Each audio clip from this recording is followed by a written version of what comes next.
News Talk 610 AM and 102.1 FM. KVNU. KVNU News Time is 4:05. I'm Bill Walter with this news update brought to you by Logan Extermination. Not only was Anna Turner crowned Queen of the Utah Miss Amazing pageant in May, but she was also just crowned as the first runner-up at the national competition recently held in Nashville, Tennessee. Turner's passion presentation gave her an opportunity to share slides and go more in depth about her platform. For me, that was independence with a disability, either through service dogs or assistive technology. It's something that I'm really passionate about because I feel like there's a stereotype around the disability community that expects us to not work, to not be able to move out throughout our lives or accomplish things. And I want to change that stereotype and prove that with the right help and a creative way of looking at our lifestyles that we can do anything that an able-bodied person could do. At 19 years old, she had her disability defined for the first time, Ehlers-Danlos syndrome, a disorder that affects a person's collagen and connective tissues. Turner says if she's not careful, she can dislocate just about any joint in her body at a moment's notice. Additionally, she was diagnosed with a functional neurological disorder following a traumatic brain injury when she was 19. The main thing Turner is focusing on now is the connections that exist between able-bodied and disabled persons. I have a unique point of view because I can understand where an able-bodied person is coming from, and now I also understand where a disabled person is coming from. So it allows me to look at this in between, almost like a bridge between the two communities, where I can say, okay, maybe it's unreasonable to ask an able-bodied person to do this, but the disabled person needs X, Y, Z. How do we find that middle ground so that everybody can participate and be happy? To accomplish this, Turner will be speaking at the Inclusion Symposium at Utah State University and will be speaking at many of the local high schools in the area to teach disability etiquette. She's also working with local police departments and emergency services personnel to educate them on how to interact with someone who has a disability in times of emergency. KVNU News Time is 4:07. KVNU weather for tonight, mostly clear skies, overnight low in the upper 50s, and then a slight chance of showers and thunderstorms Wednesday afternoon, partly cloudy, lower 90s, a 30% chance of showers and storms Wednesday evening, slight chance after midnight, then a slight chance of storms Thursday morning, and about a 40% chance of showers and thunderstorms in the afternoon on Thursday, upper 80s for the high. It's been to 90, and it's 90 degrees right now at KVNU. KVNU weather brought to you by Cache Valley Hearing and Audiology. Bring back the sounds you've been missing. Schedule a free hearing evaluation with Dr. Paul Daines at Cache Valley Hearing and Audiology. As the summer's war against weeds and pests rages on, a new bug threat starts hopping around, destroying garden plants and flowers. Luckily, you are ready for them with Logan Extermination's Perimeter Grasshopper Control. It's like a minefield for the minute menace. Good job, men. Another bug bites the dirt. Let's regroup before the next wave hits. They do what they are trained to do. Strike terror into termites, bash the bed bugs, and cook the cockroaches. Remember the brave men and women at Logan Extermination. Call 752-8450. Treatment areas vary. Call for a quote today. KVNU News Time is 4:08. The Utah Marriage Commission has provided relationship and marriage resources to Utahns for over 2 decades. Originating through the Utah Governor's Office in 1998, the Utah State Legislature moved commission oversight and hosting to Utah State University in 2021.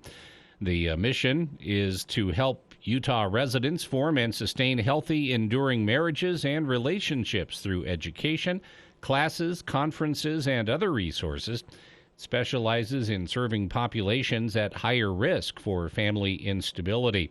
David Schramm, USU Extension Family Life Professor and faculty member in the Department of Human Development and Family Studies, said it is logical for the commission to be housed at USU because of its wealth of resources already available.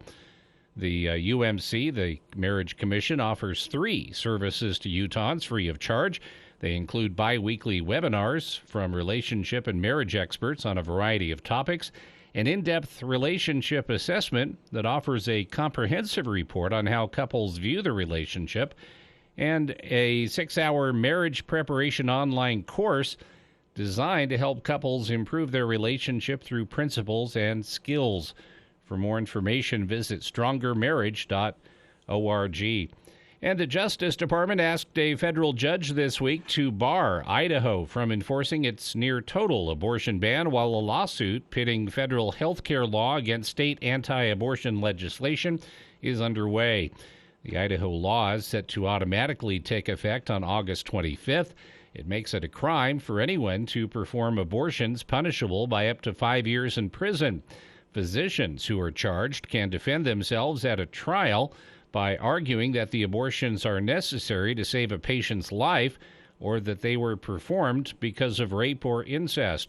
Meanwhile, a Wyoming judge is considering whether to put the state's abortion ban on hold while another lawsuit moves forward. KVNU News Time is 4:11. For more details on these and other stories, visit CacheValleyDaily.com. Know about it. Talk about it. News Talk KVNU 610 AM and 102.1 FM. This is Aaron Dorr with Wyoming Gun Owners with an important update about Uinta County's state Senate race. Wendy Schuler claims to be pro-gun, but in the Senate, Schuler voted to mandate deadly gun-free zones. Schuler also sided with moderate rhinos to gut the Second Amendment Preservation Act, which is supposed to stop Joe Biden from forcing Wyoming cops to carry out his gun control agenda. Every time gun owners needed a champion in Cheyenne, Wendy Schuler stabbed us in the back. But while Wendy Schuler was voting against your freedoms, Bob Wharf was leading the fight to defend them in Cheyenne. Wharf was the lead sponsor on this year's Second Amendment Preservation Act. Wharf successfully expanded constitutional carry last year, and Bob Wharf helped pass Stand Your Ground law. Bob Wharf is 100% pro-gun. Wendy Schuler isn't. Tell Schuler to stop selling out gun owners and start fighting for freedom. 679-6774. Paid for by Wyoming Gun Owners. Hi, this is Gordon Deal. Wednesday on This Morning, America's First News. The fallout of the FBI's raid on the Florida home of former President Trump will explain why it happened and the response his allies are promising. Also, industries hard hit by staffing shortages say at least by a little bit, hiring is getting easier in areas like hospitality and retail. And married couples that remain on their parents' cell phone plans. Wednesday on This Morning, America's First News. From 4 to 6 on News Talk KVNU, 610 AM and 102 FM. Your station for news and talk.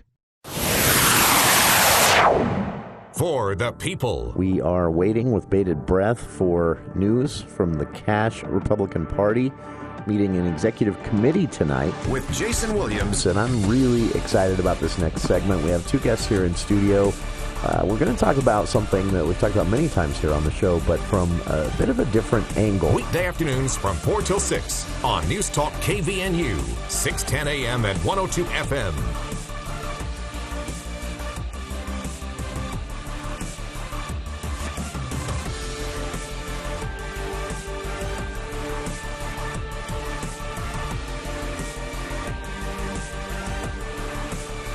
Welcome to KVN News for the People. Tuesday, August 9th. I'm Jason Williams. Bill Walter in the studio as well. Coming up on the show today, we'll be speaking with some of the researchers at the Utah Women in Leadership Project at Utah State University.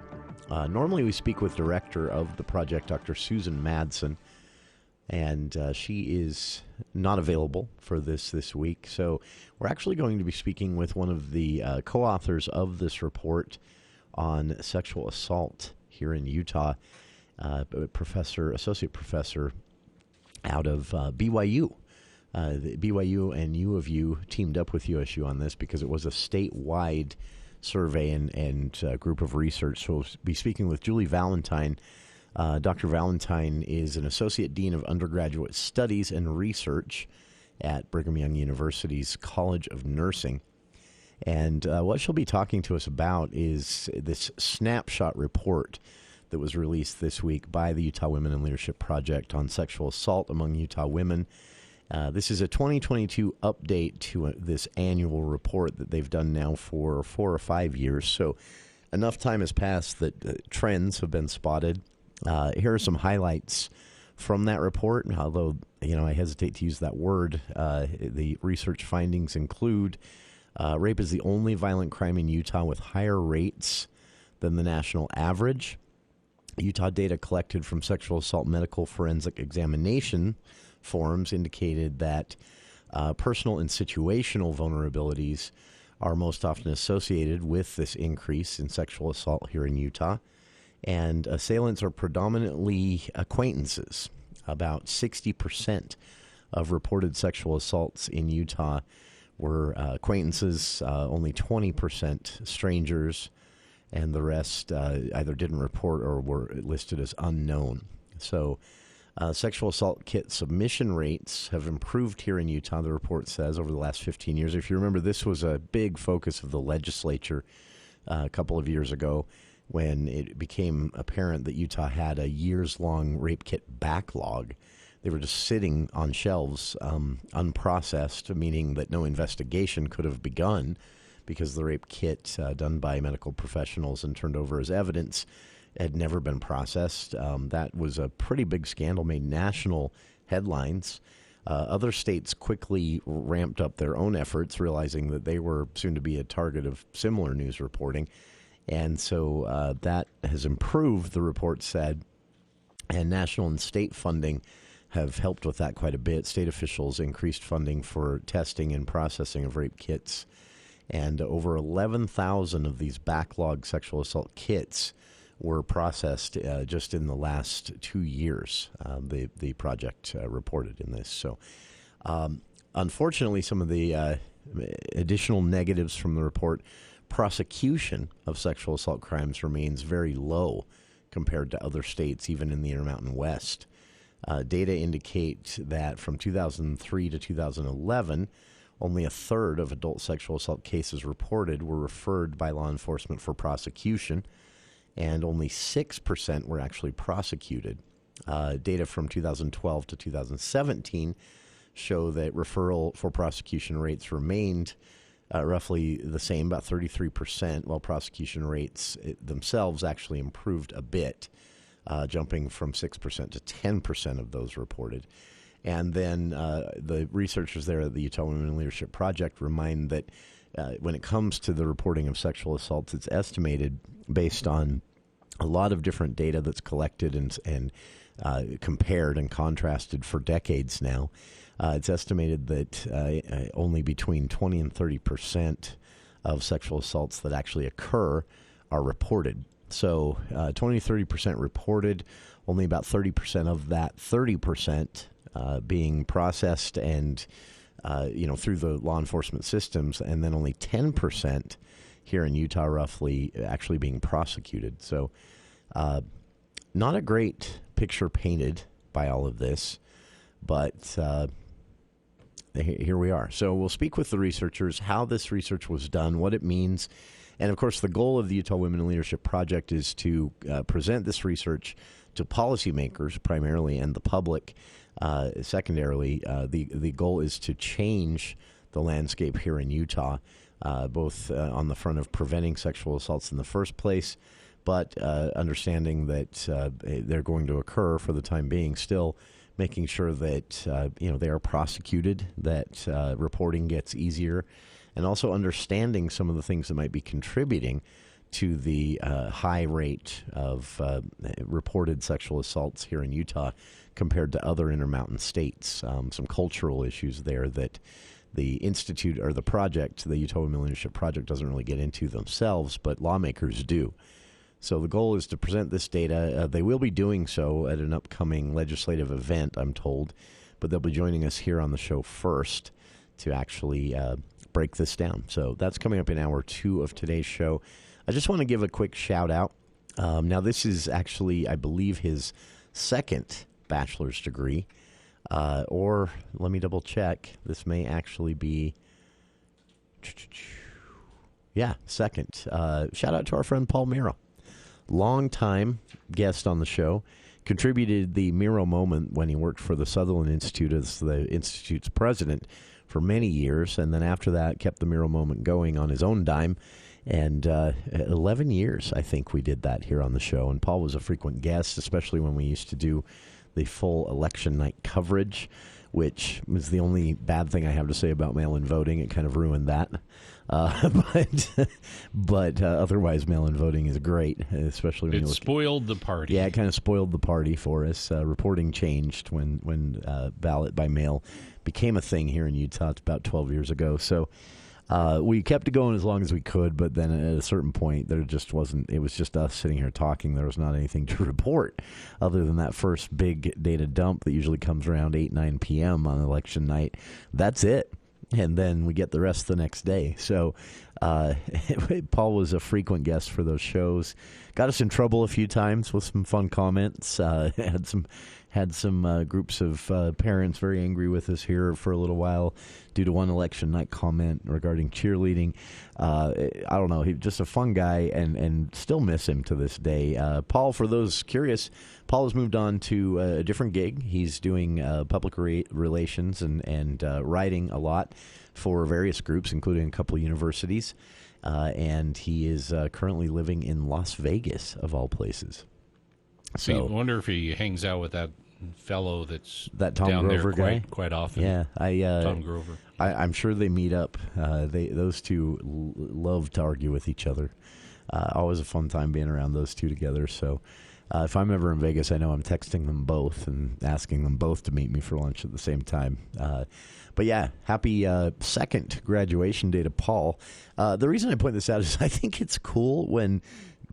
Now, hopefully Paul's not listening because he's not going to like this comment, but I think it's cool when the older folks, Paul isn't that old, but he's older than most people. I'm trying to remember if he's older than me. I'm not sure. Well, I don't know actually. Yeah. But yeah, he's not the I age. might be older. He's not the age that you would expect, someone to be graduating college. And again, this is Paul's second go-round with it, and I'm not sure what he even majored in this time. I was going to ask last time we talked, and I forgot. But I think this is really cool. And it reminded me of something that we haven't really spent a lot of time on here on the show that people here in Cache Valley might want to take advantage of. It's the lieutenant governor's baby, basically. She had this idea and has ushered it through, championed the project, got the state legislature to fund it. This was independent of the governor's office's own work and lobbying of the state legislature for various things in the budget throughout the last year. But a couple of years ago, 2 years ago exactly, Lieutenant Governor Deidre Henderson announced this project, and then in the following legislative session, she was able to get the legislature to fund it. And it's been up and running since then, so about a year and a half now, and it's had some great success. She called it the Returnship program, and it's focused. It's for anyone, but it's focused primarily the messaging and the word they're trying to get out. It's focused primarily on Utah moms who have. We all know a lot of folks like this in our families, in our neighborhoods, from our workplaces, but a lot of people who maybe spent, a couple of decades after high school raising the family. Kids are now grown and, have their own jobs or have even, moved elsewhere or whatever it is. And suddenly, mom, if a woman was a stay-at-home mom or even a, part-time working mom or even a full-time working mom, they suddenly find themselves in the situation where their job as a mom is done, and they want to do something else, and yet because they were raising children, they didn't get a chance to attend even a trade school or something like that. And that's what this returnship program is all about. And again, it's for anyone. It's also for folks who maybe during the pandemic found themselves suddenly surprised out of work and don't want to go back into the same field because of that experience, which I don't blame them. If you were laid off and feel you were it was done opportunistically, and then you found out the company that laid you off took a PPP loan, which was supposed to be to avoid laying their employees off. There's a lot of that going around the nation. inflation the last few years. I've seen a lot of reports on that from just ProPublica alone. But, so they don't want to enter. They don't re-enter the workforce at all sometimes. And that is the situation we're looking at here in Utah. So it's called Returnship. It is a program that is available to anyone, but again, focused primarily on those former stay-at-home moms that are maybe looking to re-enter the workforce in a different way than just whatever job they can get. Maybe they have a career in mind, and maybe a degree would help. That's what this program is all about. So we'll talk about it. The Lieutenant Governor made some new announcements this week on the Returnship program. They're actually beefing this up here in Utah. So we'll talk about how that works and where you can find more information right after this. Loveland Living Planet Aquarium takes us outside our everyday lives into a world of discovery. It's a chance to explore our innate curiosity, discover animals from around the world, and experience the all-new outdoor plaza and eco. More to explore at Loveland Living Planet Aquarium. Reserve your visit at thelivingplanet.com. Oh, we live in a great area. Are you just back from a camping trip? Don't take your sleeping bags to the dry cleaner. Come to Mount Logan Laundry. For just a few quarters, our 55 or 80-pound washers and 80-pound dryers will have those bags clean for your next trip.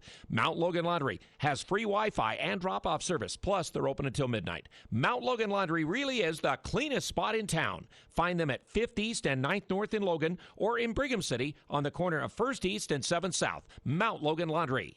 Looking for ways to serve but don't know where to begin? Go to justserve.org, a free site to help those who want to serve find opportunities nearby. Just Serve has teamed up with organizations nationwide. Go to justserve.org and type in your city, and you'll see a list of service opportunities. Sign up on Just Serve to receive emails letting you know about new projects. Just Serve is fast, free, and easy. JustServe.org is provided as a service by The Church of Jesus Christ of Latter-day Saints.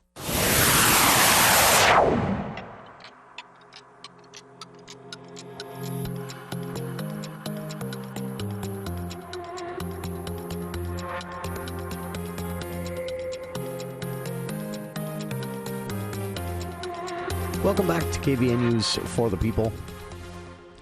Talking about returnships, as they're called. These are short a grant-funded mechanism for scholarships of sorts, but also funding for businesses and colleges to work together, for colleges to offer very fast-track, direct into the workplace training and education. It's an innovative idea, and for me, I think it's one of the coolest little experiments to come out of Utah state government in some time. This was Lieutenant Governor Deidre Henderson's idea, and we were talking a bit on the other side about people who are maybe they were laid off during the pandemic, maybe they've spent the last 2 decades as a stay-at-home mom or a part-time stay-at-home mom or a stay-at-home dad, and maybe they started that job as a parent right after high school or after just a couple of years of college and then never finished. And so now here they are. Kids are grown, have their own jobs. Job as parent is well, it never is done, but it's more done. And suddenly, find yourself with some time or maybe even just a desire to re-enter the workforce. But do you go back to college and finish that degree you started 20 years ago? If you never started college, do you start now, even though you're maybe, 40?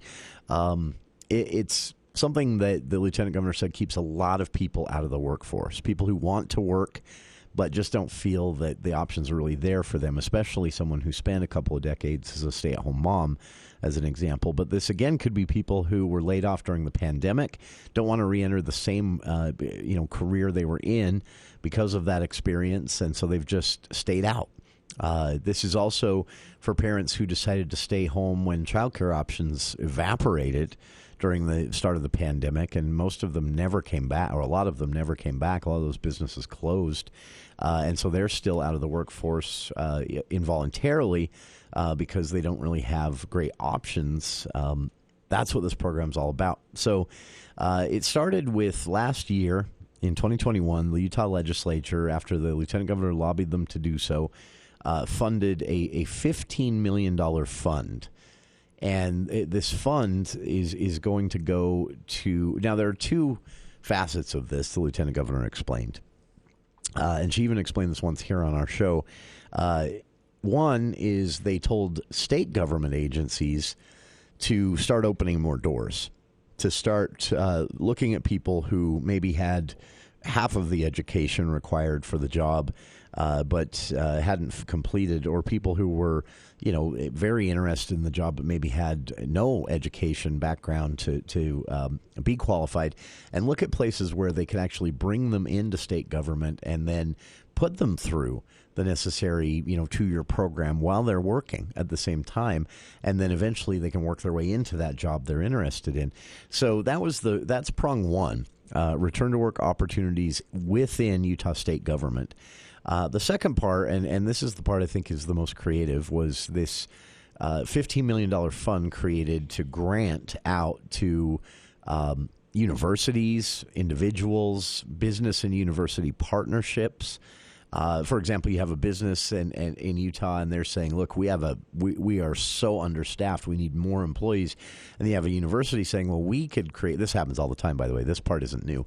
The university says, or a technical college says, we can do the 6-month or 1 year or 2-year program and put people through it a lot more quickly than a 4-year college degree, and then point them in your direction if they want to go apply and work there. And so the business will oftentimes help fund that program. The Returnship program gets the state in the mix as well with funding. So the state, when these programs are discussed, the state has the option to say, we'll pony up some money as well to get this program up and running, so that you're churning people through this. Churning's a bad word. So you're putting people through this 6-month, 1-year, 2-year program, getting them out into the workforce a lot faster than a 4-year or 5-year college degree in a career that they were already interested in the first place, or they wouldn't have come to ask. It's a really good idea. And so colleges and universities can work on this. The state has this $15 million fund that they've just barely started spending some of as the requests and proposals have come in. And it's for everyone. But primarily, the lieutenant governor listed a whole slew of people who this program is intended for. And now, again, anyone can apply to be a part of it.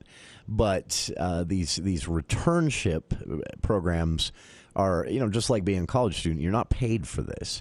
There's state funding available through this granting program to get the programs up and running at different colleges and universities, but there is not a traditional, through this program at least, direct scholarship. So you're doing this without pay, meaning you've got to, somehow be able to swing that, just like most college students do. But it's geared for people who have been out of the workforce for a long time because, again, they started and raised a family, and maybe now they're in their 40s or late 30s, what have you, and they're thinking, I'd like to have a career, I'd like to go back into the workforce, but I never finished college or I never started college. That's who this is for, the lieutenant governor says primarily, but it's also for people who are caring for a family member. You have a lot of adult children of elderly people who are caring for a family member and might benefit from this because that time-consuming maybe took them out of school or didn't allow them to finish. Taking time after military service. Someone gets out of the military, and of course there are a lot of benefits education-wise to being in the military, and they go into that career, and then maybe it just wasn't for them, and they want to change careers. That's who this is intended for. Spouses of military service members. Oftentimes, spouses of military service members have to move around the country with the service member. So you have husbands and wives of men and women in military service who have moved around too much to be able to finish school or even stay long enough at a specific educational institution, and so then they're kind of blocked out of the workforce too, even if they want to be in it. This one, I thought this was unique. I'd never thought about this, but people who have spent time in political office. You might have someone who was elected to a city council or a county position or even the state legislature, And they spent, 10, 15, 20 years even, in some cases 30 years plus in that position, and then they retire, or they lose an election, or the position's eliminated, whatever it might be. Suddenly they find themselves thinking, well, I'd like to go back into the workforce, but I just did this for 10, 15 years. So this would apply to them. It does have some opportunity for entrepreneurial ventures as well. It gets a little more complicated there. So you're going to want to read through that if you've got like a business idea, but you want some training as a background as you put that idea together or get your business up and running. Even maybe some business management training or other things like that can come in handy. They're going to be, universities are getting state funding to set up programs for exactly that. Volunteer work, continuing your education. Maybe you got a bachelor's degree, but you've decided you want to change careers, and that's going to require, getting a master's in something else or a second bachelor in something else. That would apply in this situation. And then, of course, managing mental and physical health, pursuing any career change for any reason. And it's a really, really cool idea. So now if you do, I said that, the education tracks are not going to be, the funding's there for the program to get set up and going through them. If you qualify, if you apply and are accepted into these programs, it won't cost you anything there, but there is actually a paid position. Especially if you are able to get one of these expanded state jobs that they're trying to solicit people into, even if they don't have a college degree. Returnship opportunities, as the lieutenant governor calls them, are paid positions, and you'll be paid a salary rate equivalent of what you would normally pay any professional in that position. But again, the goal is to get people back into the workforce by allowing them to work and gain experience and also education at the same time. So there are actual jobs, paid positions through this returnship program. And typically, they're run for a minimum of 16 weeks, typically. There are some longer ones. There are a couple of 2-year programs that have been set up at Utah Valley University and the University of Utah and Salt Lake Community College. So there are 2-year programs there for specific fields of work, but the average returnship program is 16 weeks of paid experience and education. It's intense from the people that I've talked to, courtesy of the lieutenant governor who sent them my way. It's an intense thing, but then when you're finished, you are at that point able to get a job in this area you want to work. Without having to go all the way back and start over, as a freshman bachelor's degree student at a university. It's a really, really cool idea. So the only catch to this is, of course, returnship positions where they're accepted are not a guarantee to permanent employment. The businesses that have worked with the universities and colleges to set these returnship programs up, they still have to think of their own future and their own bottom line. So if someone doesn't work out, someone doesn't work out. But imagine the foot in the door you have if you've just spent 16 weeks basically working for them with the state through this funding program picking up your salary to keep you in that job for 16 weeks. You've got a pretty decent lead on other applicants for that job you're chasing. It's a really cool idea. For those interested, a couple of different ways you can find out about it. inutah.org/return is the website. You can also just visit the Lieutenant Governor's website and click on Return Utah there on the main page. And the Lieutenant Governor's website for Lieutenant Governor Deidre Henderson is ltgovernor.utah.gov. And we'll be back with more For the People after the news with KVNU's Bill Walter.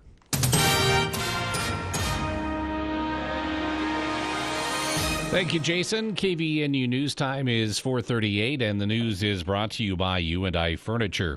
A 48-year-old Logan woman has been arrested after allegedly stealing items from local stores and then reselling them, according to law enforcement. Arlene Aguilar was booked into the Cache County Jail Monday after a warrant was previously issued for her arrest. According to the arrest affidavit, Aguilar had been cited repeatedly for retail theft at local retail and grocery stores. The shoplifting occurred between December 2021 and February 2022. On February 18th, Aguilar admitted to Cache County Sheriff's deputies that she would take items from stores and then sell them as a source of income. Law enforcement was later given video footage showing a female shopper matching Aguilar's description. The woman would fill her cart with items and then exit the store without paying for them, according to the affidavit. Jail records show Aguilar was booked Monday on suspicion of racketeering, a second-degree felony. She is being held on $500 bond. According to court records, Aguilar has been arrested for shoplifting at numerous stores from Logan to Ogden.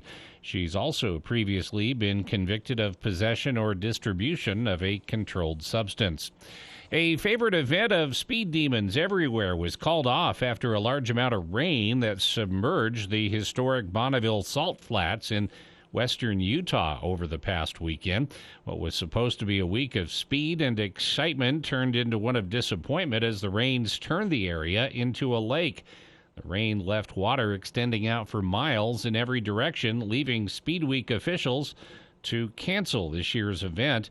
Race directors said there was no way the flats were going to dry out in time to get any runs. Ted Higginbottom with M2K Motorsports drove over 1,900 miles from Texas to race on the Salt Flats, only to hear the bad news.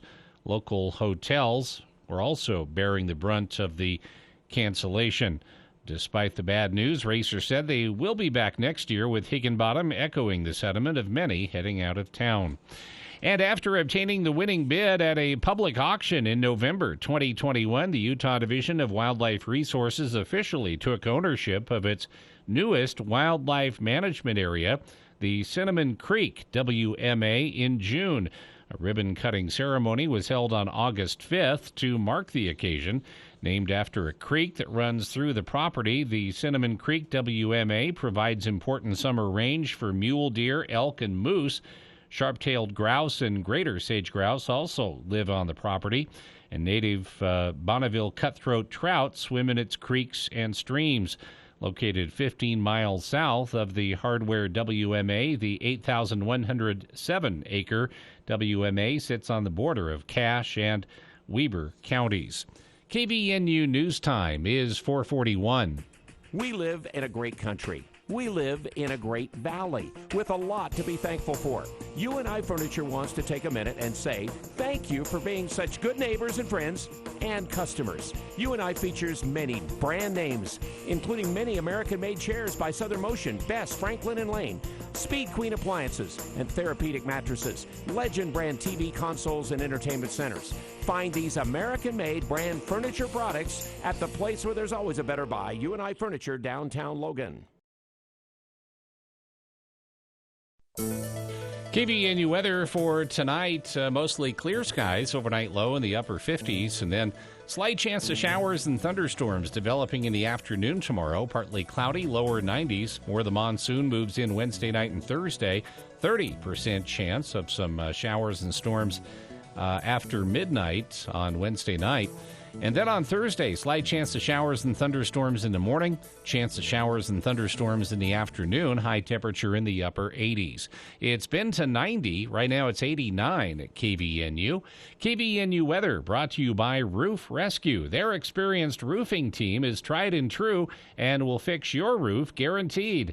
Visit roofrescueusa.com to schedule your free roof inspection. That's roofrescueusa.com. For more details on these and other stories, visit CacheValleyDaily.com.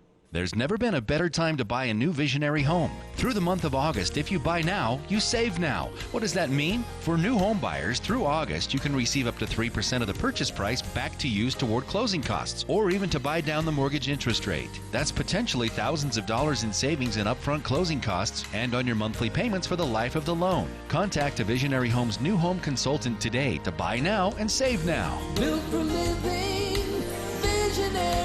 visionary homes. Hi, I'm Hadley Noble, your 2022 Cache County Fair and Rodeo first attendant. Your favorite time of the year is right around the corner. Yes, the Cache County Fair and Rodeo, August 10th through the 13th at 8 o'clock.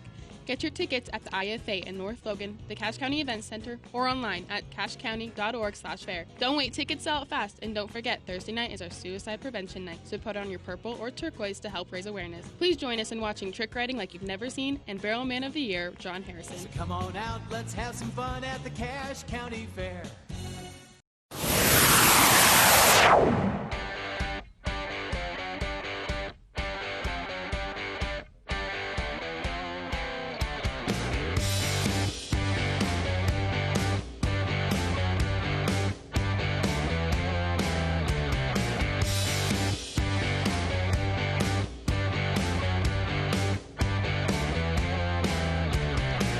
Welcome back to KVN News for the People. Just a little lecture a bit. I've had a lot of these lately, and they're all traffic related. But this is a very, very, very serious one because I witnessed this. I was just telling Bill the story today. I won't get into the details in case anyone involved happens to be listening, and I don't want. I don't know how things turned out, so I don't want to rehash anybody's bad day for them here on air. But there was an incident that I actually drove past on my way towards an appointment, and then the route I was taking also ended up being the route that there were already officers there at this incident, and the route I was taking is where emergency crews, first responders, second only to those highway patrol officers that were there already, were en route to that accident. And what I saw was, and I know we all get distracted. I'll just tell this story. One time I was being pulled over by a police officer on the freeway who was being nice, actually. He was pulling me over to tell me that both of my brake lights were out. And they hadn't been. Now, I'm that's probably something you want to. Yeah, I'm kind of like to know about. I'm nearly religious in practice at checking my brake lights, especially since we don't have to do safety inspections. Total tangent here, but has everyone else noticed how many cars you've seen the drivers aren't doing that? This is one of the reasons I think safety inspections were a good idea. Although I'm not. Well, because you don't know. I'm not mad they went away unless you get pulled over or you're leaving a house or something, and you have friends outside that notice that your brake light's not working. Sure. There's no way to know. Well, you're supposed to check this once a month. That's what they train in driver's ed now. Once a month you find, but it's not easy to do, especially if you don't have someone to help. How do you, especially that extra brake light on top that only comes on when you hit the brakes? How do you know? Well, I do it here at the station. So we have mirrored windows, and so at night they're great for that. So I just I turn my vehicle backwards to the building, and I check all my rear lights, my signals, but a good driver does that at least once a month, according to current driver's ed training, and a lot of folks don't. So anyway, total tangent there on my lecture for everyone today, but I was being pulled over by a cop on the freeway. He was doing it for a good reason. I had no rear lights, and it ended up being an electrical issue with the vehicle that had happened on that trip. I wasn't a negligent driver. I'd had some electrical failure that I didn't know about, but it happened on that road trip. So Southern Utah, a highway patrol officer pulling me over, and I'm oblivious. I'm listening to music. I've got the air conditioner cranked. I'm thinking about this backpacking trip I'm headed towards, meeting friends down there in Escalante, and I'm just so I finally look up and see the lights. I'm like, oh, I need to get out of this guy's way, and then I realize, oh no, he's pulling me over. I knew I wasn't speeding, and he tells me, he said, I followed you for 2 miles with my lights on. And I apologized. He kind of laughed, he sort of chuckled about it. And he said, I thought for a second you were going to be a runner. I was going to call for the tire strips. Got a 1080 here. Yeah, because, that's a pretty big drug trafficking stretch of road down there. And so we joked about it. And he said, I was just pulling you over because when I watched you enter, when you tapped your brakes, I saw your vehicle slow. I saw no lights. Yeah. And so he said, and I thanked him for that. I was able to fix it. I was wondering why everybody was coming up but behind me really close. And that's really dangerous. So Yeah. really, I mean, take the time to check that you have lights on the back. I'm going to do it. I'm going to do it later today. Well, tonight. honestly, I've been driving after dark down Main Street, Logan, so many times and seen multiple cars in front of me with zero rear lights, not even marker lights. And they hit their brakes, nothing comes on, because oftentimes, especially in older vehicles, it's the same bulb. I see cars about every night. No headlights. I've nothing. seen that. Yeah. That's just forgetting, I think, because you usually notice if you have a headlight out. But yeah, a lot of folks never bother to check those rear lights. Anyway, so back to my lecture. I see this incident. Highway Patrol's already there. This is here in Cache Valley today. I happen to be taking the same route that first responders are headed in the opposite direction, I assume, to this incident. And so I see the lights coming over the hill, a mile away. And I start to, me and all the other drivers on the road slow and get over to the right. Even though the vehicle's coming at high speed with its lights on in the other direction, that's still the law. You give them because you don't know how they're going to have to maneuver. You don't know where they're going to turn or yeah. And so and then I watched. I'm not kidding you. I watched, and it was a big SUV, a big white Escalade, maybe, I don't know, one of the more expensive SUVs with an Aggie plate. So I had a feeling you were going to mention that. Someone with money, and this first responder in the red SUV itself with its lights on, cruising towards this accident. And I watched this SUV as they're already over the hill. This person had to see the vehicle and the lights, and they went anyway. And I watched this first responder vehicle slam on its brakes, and because the rest of us had done what you're supposed to do, the first responder was able to go around this SUV. Man, did that driver lay on his horn, though. He honked all the way past that SUV on top of the sirens and the lights. Oh, boy. So hopefully that driver felt like a complete fool, because that's what you deserve if you pull out in front of a first responder with their lights on. Don't do that. Yeah, it was just but then I saw in my rearview mirror the same first responder coming up on another vehicle that hadn't gotten over for them in the same direction of travel. I get it. We're all distracted. My story there, I once was followed by a cop for 2 miles with his lights on, and he might have been exaggerating, but he might not have been. I was that zoned out, just cruising along, cruise control, loud music, thinking about the backpacking I was headed towards. Didn't even notice the lights behind me, and it was daylight. In my defense, yeah, and most officers or highway patrol, I think they know that sometimes people are distracted. Yeah, so he was very nice about it and patient. Yeah, they do want you to pull over. Yeah, though.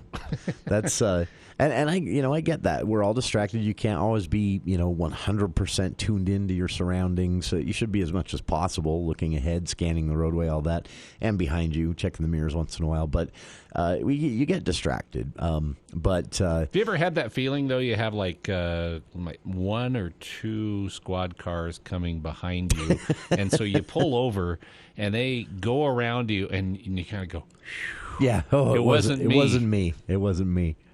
Yeah, I mean, it's somebody is suffering, or there's an emergency for somebody, but you're still glad they weren't just you for speeding or something. Yeah, that's it's really important that you do that. Seconds can make a difference in a first response, and when it's just a matter of slowing and pulling off to the side. A quick note on this: while I was thinking of this today, I decided to do some research. There are exceptions. There are cases where it's not safe for you. There are certain roads here in Cache Valley even where it wouldn't be safe for you to leave the roadway to get out of their way. Right. I mean, you got to use common sense. Yeah. There's specifically, I'm thinking there's a road in Avon, the main road through Paradise into Avon.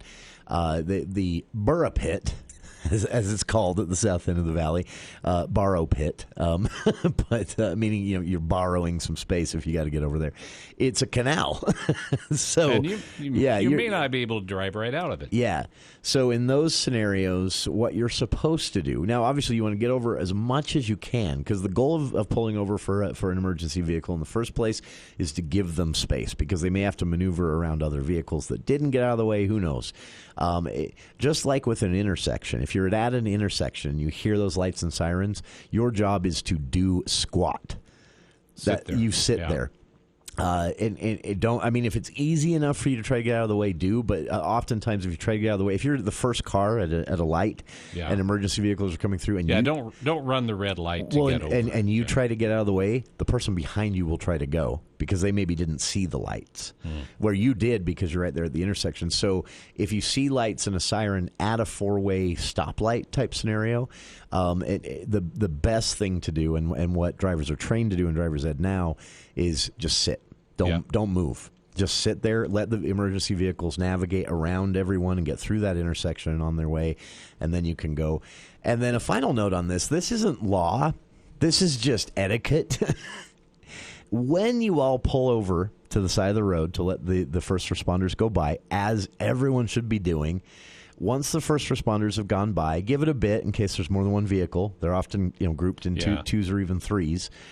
So give it a bit. Once you're sure that it's clear and there's no more emergency vehicles coming, respect the order with which you pulled off the side of the road. There's always that one doofus, Like, oh, he's not fast enough getting back on the road. I'm going to get ahead of them all, and he shoots out into the fast lane. Yeah, I've nearly collided with somebody after doing my civic duty. Oh there. yeah, you do your civic duty, and there's all that one guy, always a guy, and he decides he's going to get ahead of everybody pulled off the side of the road. No, just don't. Be courteous. Everyone's doing their duty, getting out of the way of the emergency vehicles. Enter the roadway in the same order you exit. That's my rule, not state law, but I think it should be a law.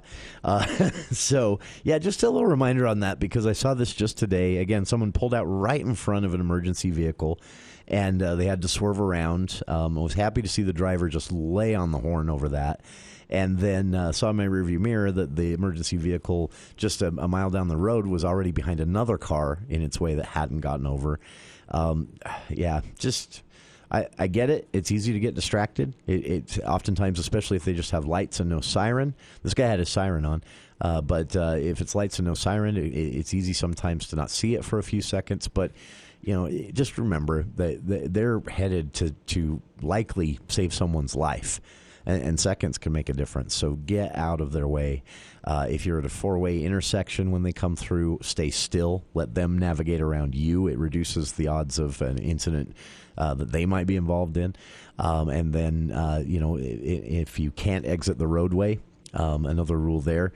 If you're on one of those roads with a deep, a canal, the one in Paradise I'm thinking of, again, a canal on one side, about an 8-foot drop on the other side, you're not going to be able to pull over much for an emergency vehicle. So you slow to a stop.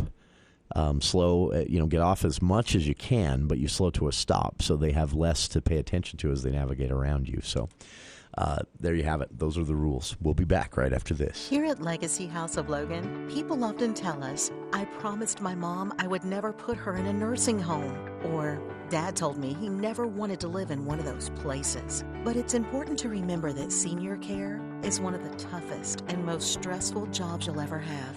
Legacy House of Logan can be your extra set of hands, from bathing and dressing to help with medicine, cooking, and housekeeping on 1400 North in Logan and online at legacylogan.com. Remember when you were a kid and used to help your dad out with projects? He would say, "My roof, my rules." You grew up, bought your own roof, and made your own rules. Then your roof started leaking. But that's okay, because your dad said he would help you fix it. Oh, watch out. It was a great father-son bonding experience, right up until you realized you were in over your heads and the roof didn't get fixed. Don't risk your safety and your home's protection from the elements. Contact Roof Rescue's certified professionals at roofrescueusa.com. Roof Rescue, providing watertight peace of mind.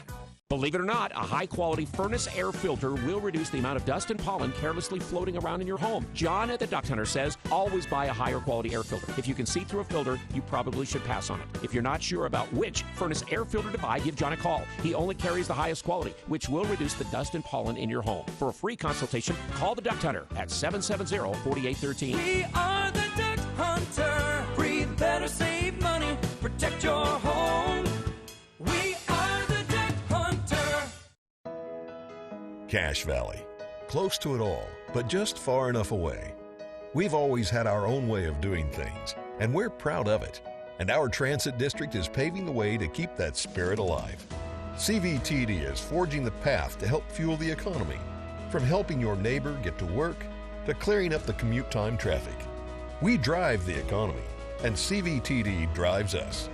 Visit cvtdbus.org for service information.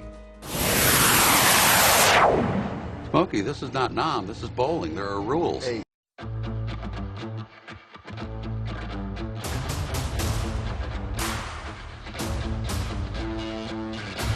Coming up in hour 2 of today's show, fewer lectures from me. A report out this week from the Utah Women in Leadership Project, the 2022 snapshot of sexual assault reporting and prosecution here in Utah. Dr. Julie Valentine of Brigham Young University, who was a co-researcher on this USU project, will be joining us right after this here on KVNU Logan.